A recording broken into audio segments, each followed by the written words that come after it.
What's up YouTube? Welcome to Cars, Costs, and Technology. On today's video, we're going to be covering a full comprehensive buyer's guide of the C7 Corvette lineup. Now, at the time of this recording, that's going to include the model years from 2014 all the way to 2019.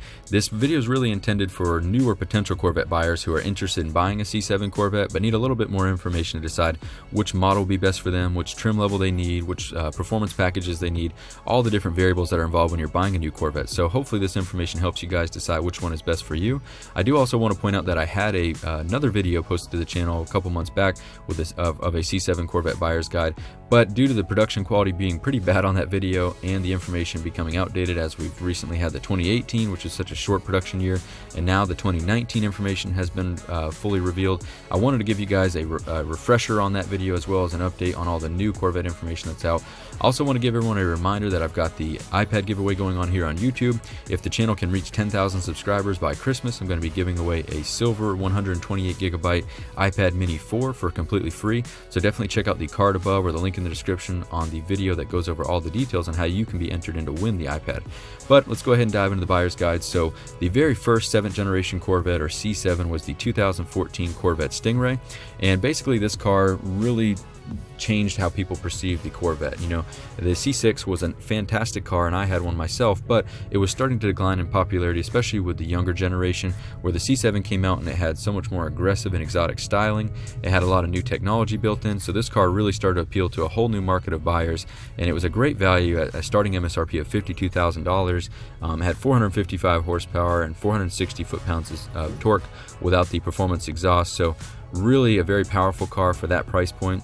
And if you can find one of these, you know, going on the used market right now, they're a really good value. Keep in mind that they are nearing the end of the warranty parameters, with the warranty being 36,000 miles, 3 years for bumper to bumper, and then 5 years, 60,000 miles for the powertrain.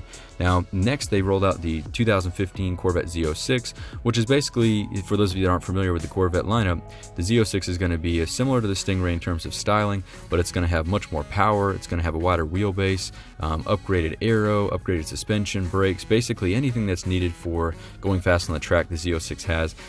This car was, again, basically blew everyone's mind after what they had achieved with the Stingray, then seeing what the Z06 was capable of, with a starting MSRP of only $79,000, which hasn't changed much even to today. Still an incredible value. I would say right now the Z06 may be one of the best values in the whole lineup. The only thing it suffered from was a little bit of overheating issues if you were pushing it really hard on the track, but that was addressed in a later model year, which we'll cover farther on down this timeline. But again, you know, 650 horsepower, 650 foot-pounds of torque, starting around $79,000 for the 2015 model year, but that will be the first year that you'll be able to find a Z06 available. Now, in the 2015, not only did they release the Z06, but they also made some improvements or changes to the rest of the Corvette lineup, which is at that time just the Stingray. They rolled out the 8-speed automatic transmission, which was drastically improved over the 6-speed automatic transmission and offered a lot of new features. They rolled out the performance data recorder, which is basically similar to a dash cam, except it has performance overlay, so you can see all kinds of information displayed while you're driving the car.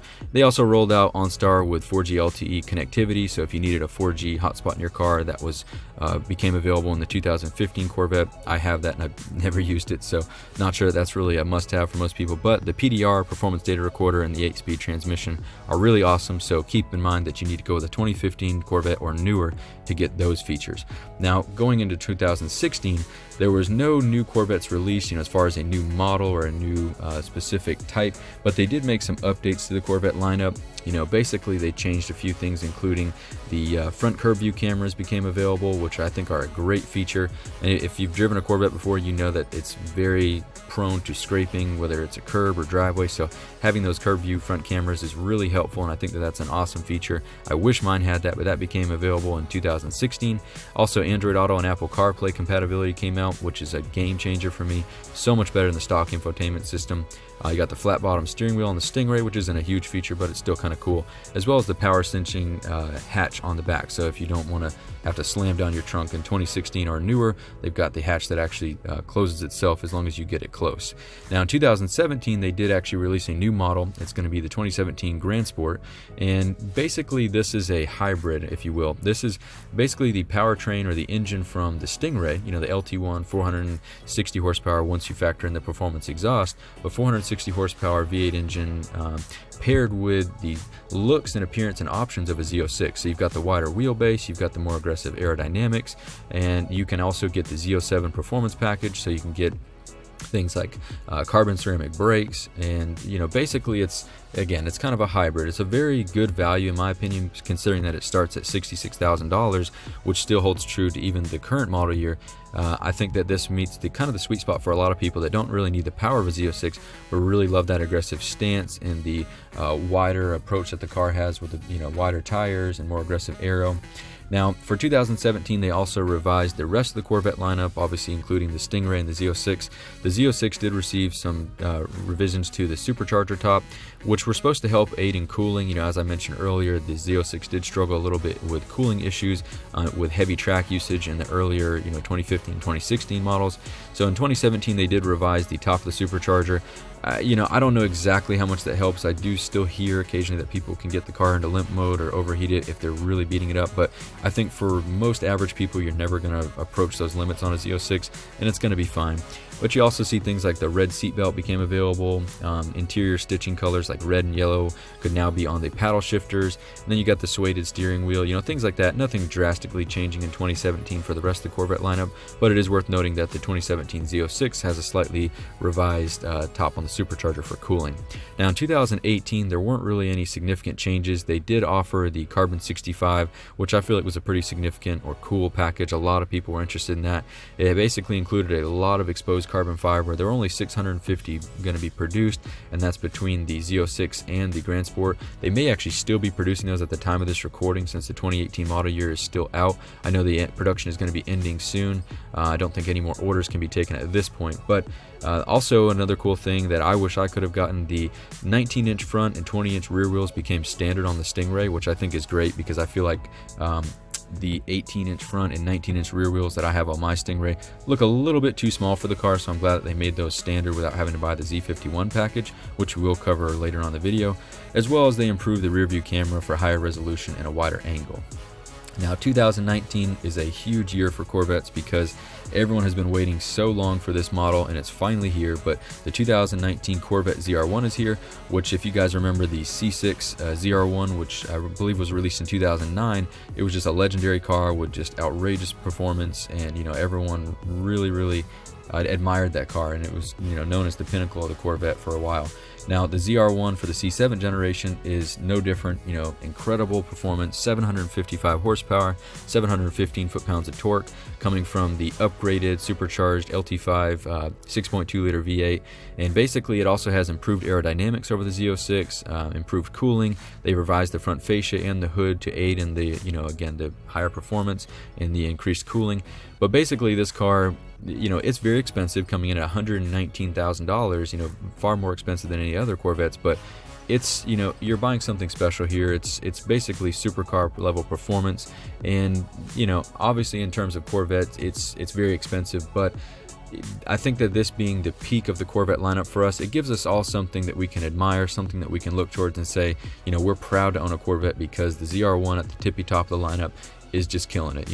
Again, it may not be attainable for every single person who's ever owned a Corvette, but I don't think that GM really wanted that, nor do we want the very top of our preferred brand or our favorite sports car to be attainable for every single one. It's kind of like saying the 918 Spider for Porsche is available for everyone who's ever been able to buy, even a Cayman. That you've got to have that top of the spectrum that everyone can look up to and be proud of their brand that's kind of representing out there, so to speak. So I think that the 2019 ZR1 is an incredible car, and I'm really happy to see it here for 2019.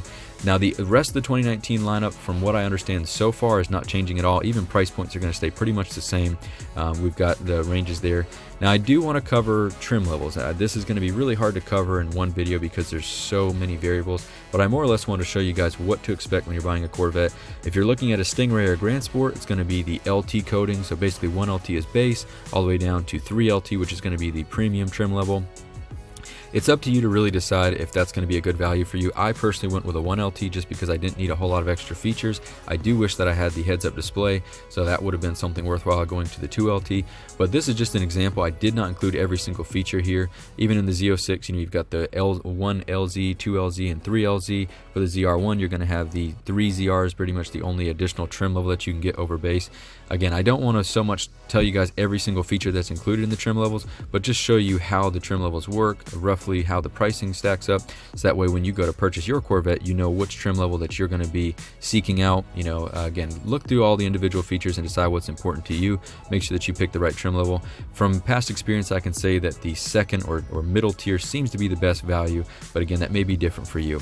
Now, as far as performance packages go, this is kind of the same as the trim levels. I could talk for hours on all the different packages that are available, but I want to touch on the 3 main or most important ones that you're going to hear about a lot. If you're buying a Stingray, you're going to hear about Z51 because it's a very popular package. If you're buying a Grand Sport or Z06, you're going to hear about Z07 because that's a very popular package.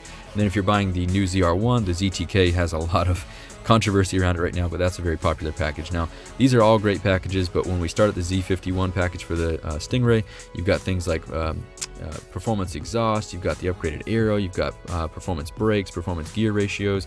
That's a really good value, and a lot of people end up going with that when they buy a Stingray. Unfortunately, mine doesn't have that, but it's a very good value at $5,000. For the Grand Sport and the Z06, the Z07 package includes carbon ceramic brakes, more aggressive tires, more aggressive suspension. So that's a really awesome package, and I think that that's worthwhile if you're buying a Z06 or Grand Sport. And then for the ZR1, the 3ZR is, ZTK is going to include the carbon fiber high wing. It's going to include the carbon fiber end caps for the front splitter, as well as more aggressive suspension tuning and tires. I think that the ZTK package for the ZR1 is a great value. Again, a lot of people are kind of upset about the huge wing on the back. They think that it doesn't look good. I personally think it looks great, and me being a fan of the Viper ACR, I feel like this is finally a car that can compete on that level. But anyway, guys, so those are some trim levels, performance packages. That's kind of a year-by-year changelog on the models. I don't want to make this video too long. Obviously, we could talk for days on every single change and every single feature available on Corvettes, but I hope that this has given you a good summary. That way you guys can take this and build on it on your research of which Corvette is going to be best for you. But definitely let me know in the comments below exactly how you would build your dream Corvette, or if you're shopping for your dream Corvette right now, which one you've picked out. And I hope that you guys liked the video. Please give it a like if you did enjoy it, and subscribe to the channel if you have not already. Hope everyone has a great day.